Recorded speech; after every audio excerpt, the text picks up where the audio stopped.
Hi అండి, welcome to Chintu cooking channel. ఈరోజు recipe వచ్చి పప్పు చారు అండి. ముందుగా నేను ఒక బౌల్లోకి ఒక గ్లాసు కందిపప్పు తీసుకున్నానండి.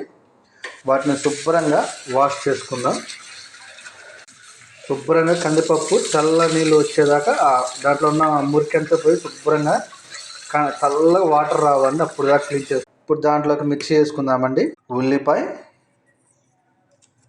టమాటా, కొన్ని కోసేసుకోకూడదు, కొన్ని ఇట్లనే వేసుకుని కొన్నిటికి రుచి వస్తుంది.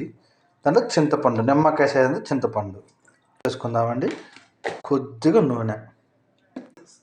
ఇప్పుడు మనం దీన్ని కుక్కర్లో 5 విజిల్స్ వచ్చేదాకా ఉడకబెట్టుకుందామండి. 5 విజిల్స్ తర్వాత మళ్ళీ కలుస్తాం. అలాగే పప్పు చారులో కాంబినేషన్ అండి, పప్పు చారు ఉప్పు చేప.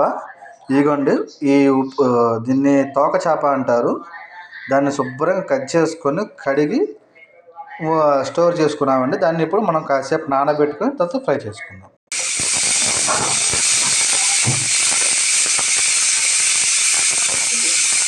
పప్పు విజిల్స్ వచ్చినాయండి. విజిల్స్ లోపు మధ్యలో మనం ఉప్పు చేప పెంచుకునేది కూడా వేడి నూనెలో బాండీ పెట్టి నూనె పెట్టుకొని మనం శుభ్రంగా కడిగి పెట్టుకుందా చూసారు కదండి. కడిగి పెట్టుకున్న చేపల్ని ఇట్లా నూనెలో వేసి డీప్ ఫ్రై చేసుకోవాలి. ఇలా గోల్డెన్ బ్రౌన్గా వచ్చి వేయించుకోవాలండి.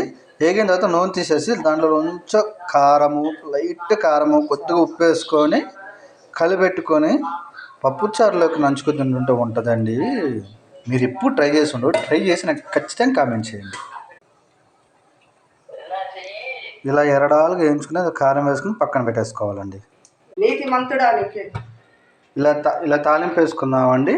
తాలింపు వేసుకున్న దాన్ని ఇట్లా పప్పుచారు రుబ్బుకున్నాం కదండి, ఉడికిన ఇందాక దాంట్లో వేసేసి శుభ్రంగా కలిపెట్టేద్దామండి.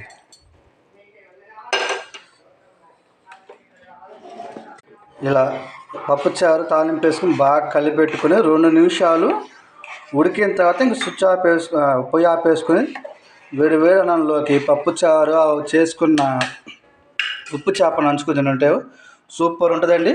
ఒకసారి ఈ కాంబినేషన్ ట్రై చేయండి. ట్రై చేసి నా కామెంట్లో మీరు ఎట్లా ఉందో నా కామెంట్ రూపంలో చెప్పండి. Please like, share and subscribe.